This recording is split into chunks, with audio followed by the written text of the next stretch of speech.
This is a review of the April 2019 Sketchbox subscription box. Welcome to my channel, Drawing with Julie Gwen. This is Julie, and let's get started. Each new Sketchbox highlights a different artist. This month's highlights the artist Julie Strong. Not me, different Julie. Whoa, I really love that tiger.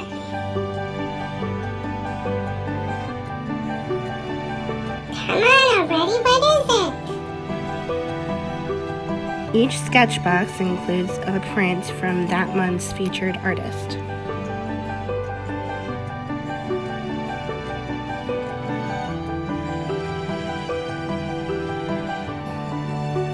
The first item we have is a tube of Liquitex Basics. These retail at $2.99 each. These are an acrylic paint, and it says a lot of people have been asking Sketchbox on social media and in their surveys to include more painting supplies. So they went ahead and actually included 4 different Liquitex. However, you'll see in my box they made a mistake and they didn't give me the blue. So yeah, I accidentally got 2 of this heavy body Sennelier flesh ochre. Then it comes with this really nice Princeton Glacier angular wash brush. These retail at $10.95 each. That is really nice. I also got a little tiny palette knife that retails at $8, and this Carandac graphwood pencil that retails at $3.65.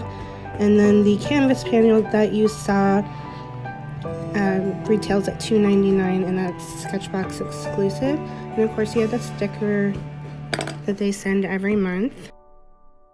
This is the Sketchbox premium box. There are different subscription plans, so if you go to their website you'll be able to review your other options. Alright, let's get this started. Alright, I'm going to be honest, I'm not normally that big into palette knives, but I did give this one a chance. It's so tiny, so I'm sure you could do some cool details if you like working with palette knives, but I didn't. I did put some of my own blue acrylic paint since they didn't include a Liquitex blue for me. So I'm just kind of playing around doing a landscape desert scene. I figured this color combination would be perfect for a desert sunset.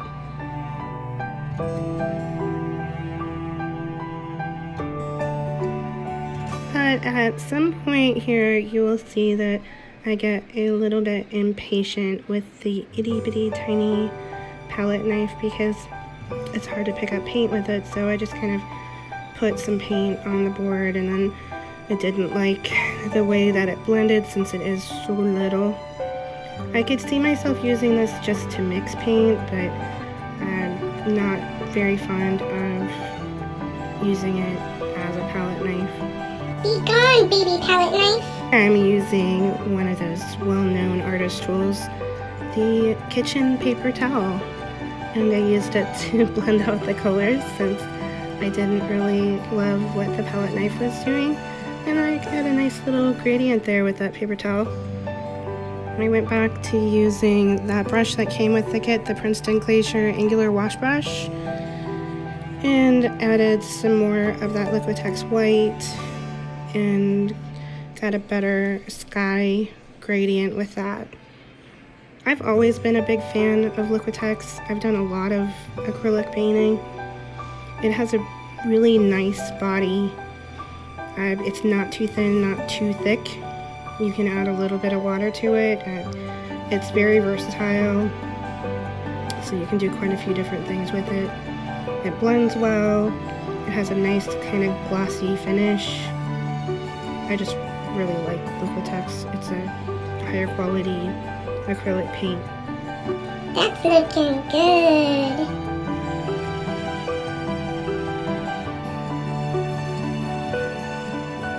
Have that nice little gradient going for the sky. I'm going to use that Sennelier heavy body flesh ochre paint And I'm going to start layering some little clouds into the sky here in a second. I did let it dry a little bit, so I cut that out. Think there's a chance of meatballs?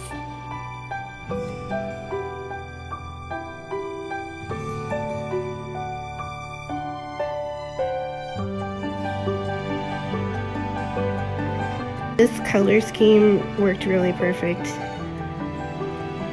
You didn't want to do like a really white, since you have the sunset, you need to have kind of a yellow type of sky, so that flush ochre works really good to get a pretty gradient. Now I'm going to go in with that yellow and put on the bottom of the clouds, kind of get that sunset reflection.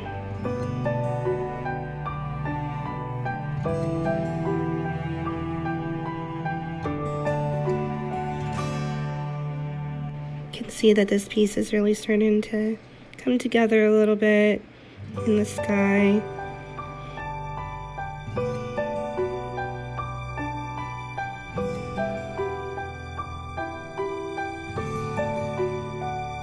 And I mixed some of the yellow with the white, and I had to use my fingers a little bit to smear it around. I'm using a brown No. 2 brush. And then further towards the bottom, I kind of got a less opaque type of yellow over that sky to give it a little bit more depth. As it gets down towards there's a little layer of mountains in the back. Now I mixed together the blue, yellow, and orange and made that dark brown color. And then I used the orange and a little bit of that flesh ochre. Actually, I mixed the flesh ochre in with everything too to make that brown. Just mixed all my colors. Get a good muddy look, and I used that to paint the foreground mountains. And then I used the orange and little bits of the flesh ochre to do highlights around the rocky ridges there. And then I used the white to do little tiny stars. And I kind of played around with the moon a little bit here. I started with a crescent moon that was in a reference piece from a painting class I saw online. But I didn't really like the way that was popping off. So I did go in here and play with it a little bit more. I wanted it to kind of have a little bit of a glow. So I eventually am going to give up on the crescent-shaped moon and change it to a full moon here.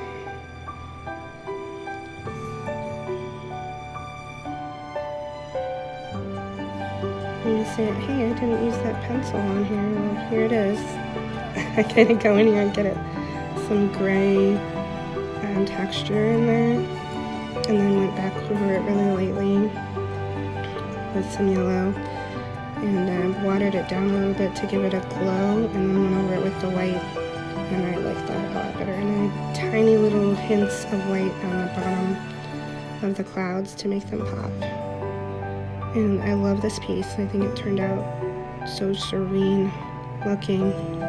It's beautiful. Thanks for watching, and don't forget to like and subscribe.